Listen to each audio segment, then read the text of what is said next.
दोस्तों नमस्कार, मैं निशा यादव अपने यूट्यूब चैनल पर आप सभी का स्वागत करती हूँ। मैं एक कजरी गीत गाने जा रहा हूँ। आप लोग कैसा लगा कमेंट में ज़रूर बताइएगा। रूने झुने खोला ना हो केवड़िया, हम परदेसवा जाबे ना। रूने झुने खोला ना हो केवड़िया, हम परदेसवा जाबे ना। जब तू पिया हो जब परदेसवा, जब तू पिया हो जब परदेसवा, हम हूँ पापा के बोलाई के, हम नैहर मा जाबे ना।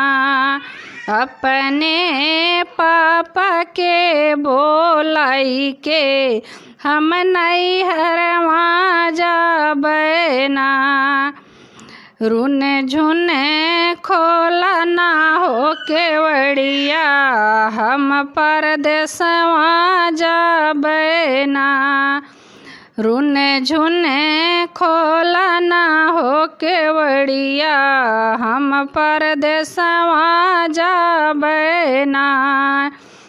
जब तू धनिया हो जबू नैहरवा, जब तू धनिया जबू नैहरवा, जितनी लागल बई हो रुपैया, उतनी दे के जइहाना।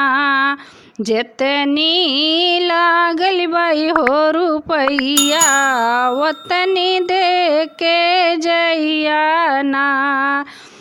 रूने झुने खोला ना हो केवड़िया, हम परदेसवा जइबे ना।